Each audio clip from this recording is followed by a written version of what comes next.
কাণ্ডগ্রাম থেকে এই যে সুবর্ণরেখা নদীর জল যে বেড়েছিল না, ঠিক আছে, এখনও বাড়ছে।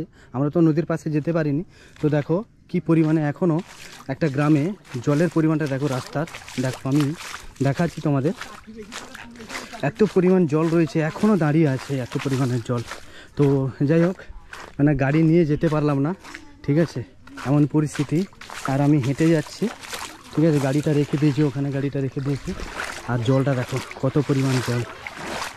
লোক ঘর বানিয়েছে অনেকটা উঁচুতে, তার জন্য হয়তো জলটা দেখতে পাচ্ছে না। দেখো পুকুর তো ডুবে গেছে সমান, আর জল দেখো। আর এই পরিমাণে এত জল রয়েছে, এখনও দাঁড়িয়ে আছে এই জলটা। তো বন্যা হয়েছিল, তারপরে জলটা দাঁড়িয়ে আছে এখনও। আবার নাকি বন্যার জলটা বাড়ছে, সুবর্ণরেখা নদীর জল। এই যে আমি দেখো কী অবস্থা, দেখো বুঝতেই পারছো এতটাই জল রয়েছে। আর কতটা জল আমি তোমাদের দেখাচ্ছি, দেখো পুরনো জল কিন্তু এটা, ঠিক আছে, পুরনো জল এখনও দাঁড়িয়ে আছে। যাওয়ার কোনো প্লেস নেই, মানে যে জলটা বেরিয়ে চলে যাবে সেটা নেই, সে ব্যবস্থা নেই। কেন? চারিদিকে জলটা রয়েছে, ওই নদীর জলটা বাড়ছে এখনও। দেখো কি অবস্থা, দেখো আমি এখন ওই জলের মধ্যেই রয়েছি। আর ঘরবাড়ি রয়েছে পাশাপাশি, আর দেখো সব ডুবে গেছে এগুলো। আর আমি পুরো জলের কাছে রয়েছি, ঠিক আছে। এই যে দেখতে পাচ্ছ কি পরিস্থিতি, এই পুরনো জল রয়েছে, ঠিক আছে। আর এই জলটাও চলে গেছে, বেরোনোর রাস্তা নেই।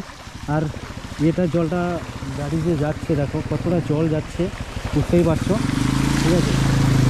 গাড়ির অর্ধেক প্রায় ডুবে গেছে, দেখতে পাচ্ছি কতটা জল। এরা দেখ কতটা জল দেখেছিস, এই জন্য আমি গেলাম না গাড়ি নিয়ে, বুঝতে পারলি।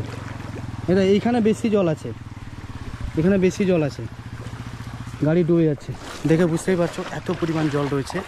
আর সত্যি আবার সুবর্ণরেখা নদীর জল মানে পরিমাণটা বাড়ছে কোনো কারণে। যদি অতিরিক্ত বাড়ে তো এটা তো বেড়ে যাচ্ছে। দেখো কি অবস্থা, বাম আছে। আর মানুষ কীভাবে যাচ্ছে দেখো, পুরো অর্ধেক, সাইকেলের অর্ধেক চলে গেছে, বুঝতে পারছো। তো এই ব্লগ করতে এসেছিলাম, তো বুঝতেই পারছো, হ্যাঁ এই পরিস্থিতি। আর কি বলবো তোমাদের, মানে সুবর্ণরেখা নদীর জল মাঝখানে কমে গেছিলো, আবার নাকি জল বাড়ার মানে কি বলবো প্রচুরভাবে বাড়ছে, ঠিক আছে। তো নদীর পাশে যেতে পারলাম না, এই পাশে একটা গ্রাম ছিল, গ্রামের জলটা এত পরিমাণে ওই দিক থেকে জল আসছে পুরো, ঠিক আছে, ওই নদী থেকে জলগুলো আসছে, আর এত পরিমাণে বেড়ে গেছে। আর দেখো এইটা আমি তোমাদের সামনে তুলে ধরলাম, ঠিক আছে। জানি না পরবর্তীকালে আরও কত বাড়বে জল, ঠিক আছে। তারপরে অনেক গ্রাম রয়েছে, ঠিক আছে, আর এই গ্রামের পরিস্থিতি তাদের দেখে বুঝতেই পারছো, ঠিক আছে বন্ধুরা। এই যে দেখো এই হচ্ছে পরিস্থিতি আমার সঙ্গে যা দেখলাম।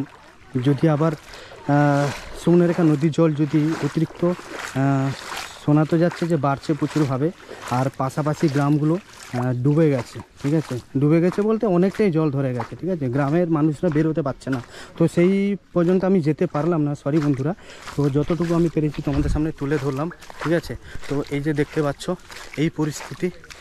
আর সত্যি কিছু করার নেই, জানি না কত দূর কী হবে। তো দেখো এই হচ্ছে তোমাদের সামনে কিছুটা তুলে ধরলাম, সামান্য কিছু মাত্র। আর গাড়ি নিয়ে এখানে দাঁড় করে রেখে দিয়েছি, আর যাবো না। এই হচ্ছে এই গ্রাম, দেখো দুপাশে দুটো ঘর, মানে অনেকগুলো ঘর রয়েছে। এটা পুরো ওই নদীর দিকে যেতে, ঠিক আছে, রাস্তাটা রয়েছে, ঠিক আছে। তো তার আগেই দেখো গ্রামগুলোর জলগুলো দেখেছো। তো এই কাণ্ডগ্রামের মধ্যেই রয়েছে, ঠিক আছে, উড়িষ্যা কাণ্ডগ্রাম মানে